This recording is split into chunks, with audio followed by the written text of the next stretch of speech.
بسم اللہ الرحمن الرحیم اعوذ باللہ من الشیطان الرجیم بسم اللہ الرحمن الرحیم هو اعلم بكم اذ انشأكم من الارض واذ انتم اجنة في بطون امہاتكم فلا تزكوا انفسكم هو اعلم بمن اتقى۔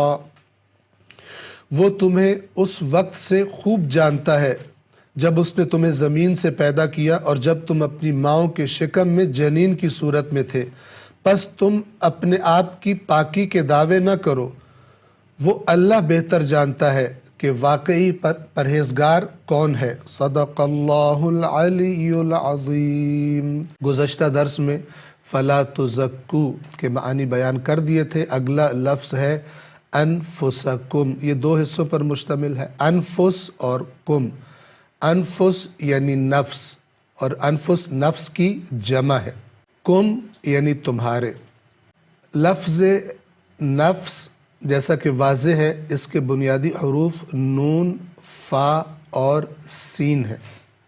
توجہ فرمائیں، یہ لفظ عربی زبان میں کئی معانی میں استعمال ہوتا ہے۔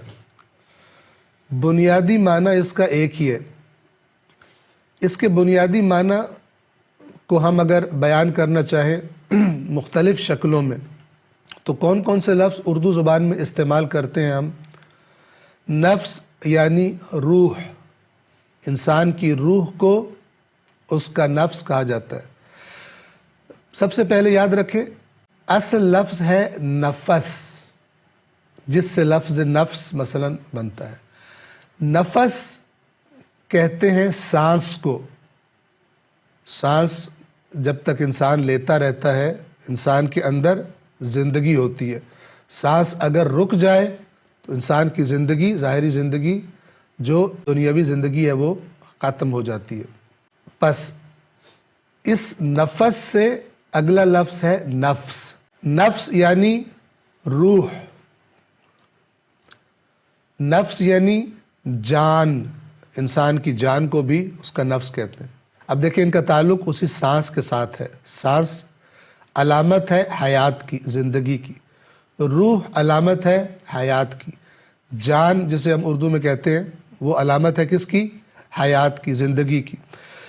اسی طرح انسان کی ذات کو، یا جسے ہم میں کہتے ہیں، اپنے آپ کو بھی نفس کہا جاتا ہے۔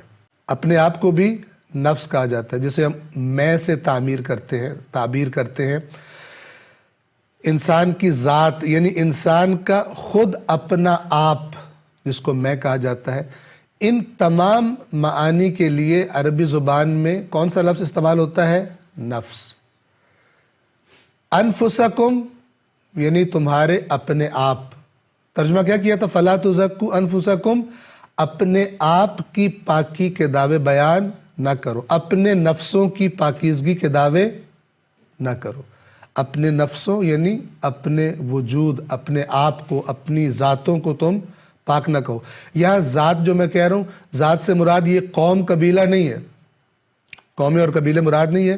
یہاں ذات سے مراد خود، مثلا انسان کا اپنا وجود، اسے انسان کا نفس کہا جاتا ہے۔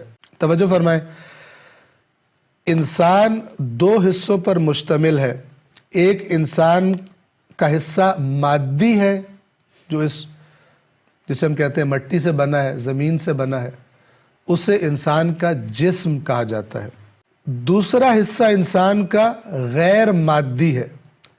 اس غیر مادی حصے کو انسان کا نفس یا انسان کی روح کہا جاتا ہے، اور یہی نفس اور روح انسان کی حقیقت بھی ہے۔ یہ اب میں کیا کر رہا ہوں، ابھی ہم آیت کی طرف واپس آ جائیں گے، لیکن لفظ نفس جو قرآن مجید میں مختلف معانی میں استعمال ہوا ہے، وہ آپ کی خدمت میں عرض کرنا چاہ رہا ہوں۔ اس نفس کی جمع ہے انفس۔ قرآن مجید میں نفس روح کے معنی میں استعمال ہوا ہے۔ ایک آیت کی آپ کو مثال دیتا ہوں، سورۃ الانعام آیت نمبر 93۔ وَلَوْ تَرَى إِذِ الظَّالِمُونَ فِي غَمَرَاتِ الْمَوْتِ، اور اگر آپ دیکھ لیں کہ جب ظالموں سے مراد کیا ہے؟ اللہ کے نافرمان، جب ظالم موت کی سختیوں میں ہوں گے، یعنی جب ان کی جان نکلنے کا وقت آ جاتا ہے تو وہ اللہ کے نافرمانوں کے لیے بڑا سخت وقت ہوتا ہے۔ وَالْمَلَائِكَةُ بَاسِطُو أَيْدِيهِمْ، اور فرشتے اپنے ہاتھ مثلا کھولے ہوئے ان کو بلا رہے ہوں گے کہ کیا کہہ رہے ہوں گے؟ اخرجوا انفسکم، اپنے نفسوں کو خارج کر دو، یعنی اپنی جانوں کو نکال دو، ہمارے حوالے کر دو۔ یہاں پہ نفس کس معنی میں ہے؟ روح کے معنی میں۔ اخرجو، خارج کر دو، انفسکم، اپنی روحوں کو، اپنی جانوں کو، یعنی تمہاری موت کا وقت قریب آ چکا ہے۔ موت کے بعد انسان کا مادی جسم خاک ہو جاتا ہے، خاک میں مل جاتا ہے، جبکہ اس کی روح ایک دوسرے عالم میں منتقل ہو جاتی ہے۔ روح کو موت نہیں آتی، روح زندہ ہے، فقط ایک جگہ سے دوسری جگہ منتقل ہو جاتی ہے، جس کے لیے ہم اردو میں بھی یہ جملہ استعمال کرتے ہیں کہ فلان صاحب کا انتقال ہو گیا، یعنی وہ ایک جگہ سے دوسری جگہ منتقل ہو گئے۔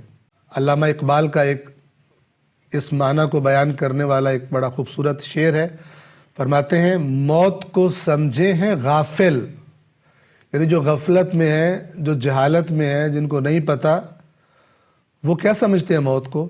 موت کو سمجھے ہیں غافل اختتام زندگی، ہے یہ شام زندگی صبح دوام زندگی۔ غافل لوگ کیا سمجھ بیٹھے ہیں؟ موت ہوگی تو زندگی کا اختتام ہو جائے گا، خاتمہ ہو جائے گا، ہر چیز ختم ہو جائے گی، جبکہ حقیقت کیا ہے؟ یہ تو ایک دن گزارا تھا ہم نے دنیا میں، اس کی شام ہوئی ہے، اب جو صبح ہونے لگی ہے وہ دوام زندگی کی صبح ہے، ہمیشہ ہمیشہ کی زندگی ہے، جس کے بعد انسان کو پھر موت مثلا نہیں آئے گی۔